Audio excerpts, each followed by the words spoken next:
Good evening everyone, this is Jeremy from Survival Showcase. A long time ago I did a video, a series of videos called The Search for the Perfect EDC Knife. I had come up with a buck knife that had suited me quite well and it fit in my pocket. It was very nice, very comfortable fitting, very nice knife. I had lost that knife for a period of time, and in that time I had discovered that we had the Gerber Evo Tactical in stock. So I grabbed one of these. I'd always wanted a Tanto style knife, Tanto being the style of blade that's on there.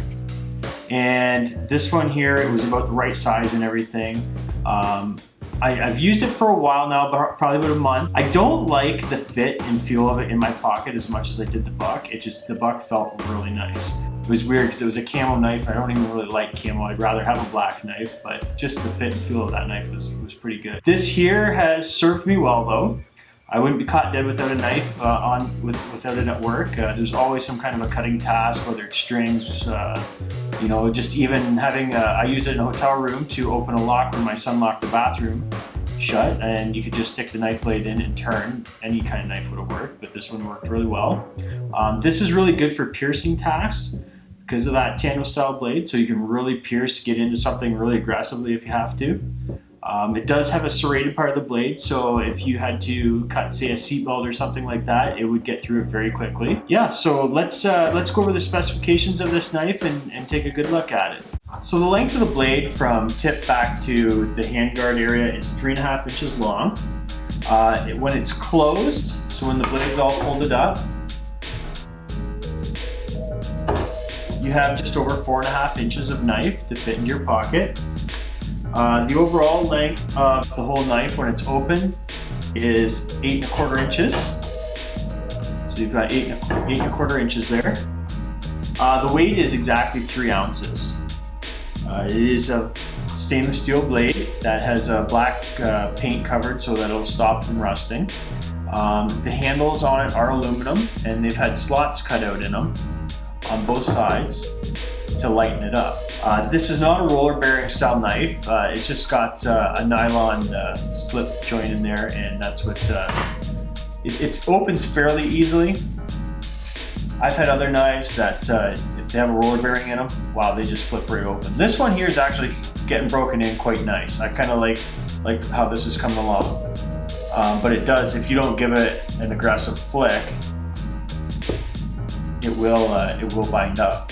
Actually, it's working quite well right now. So, but I have had it where it doesn't open all the way up. Yeah, so coming back from the blade, we've got thumb studs here, and they're on both sides of the knife. So you got another one right here. It's got the Gerber logo here. We have a part number right here. We also have the finger flip. That's on the back of the back side of the blade right there. So when it closes up, you see the finger flip. It's this little nub of metal right here. And we've got the pocket clip with the Gerber name on it. I was mentioning before I didn't like the way that this felt in my pocket, and it is a lot to do with these little studs up here. They just protrude out a little bit too much, and they tend to get caught up on my pants, and I just don't like it. It kind of snags, and it's a little bit prohibitive getting it out of your pants at times. Overall, I've been fairly impressed with this knife. I like the weight of it. It's not heavy. 3 ounces is about right. It does open up quite nicely. I like the color of it. I like the fact that it's black. It just kind of sits in your pocket. You can, in a nice pair of jeans, it feels pretty comfortable. So yeah, overall, I give this probably I give it about a 7.5 out of 10. I really am disappointed on the fact of this pocket clip area is what sets me back a bit on this. The fact that it's made in China, I don't really care at this point.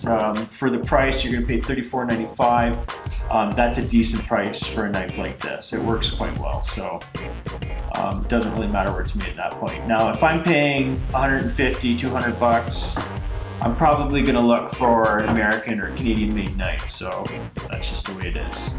Anyways guys, thanks for listening to my video tonight. I hope if you're looking at this knife, maybe this has helped you make a decision or two about the Gerber Evo Tactical.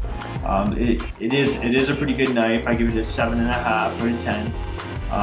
Yeah, thanks a lot for watching the videos. Click the like button down below. subscribe, and share these videos around. Thanks a lot.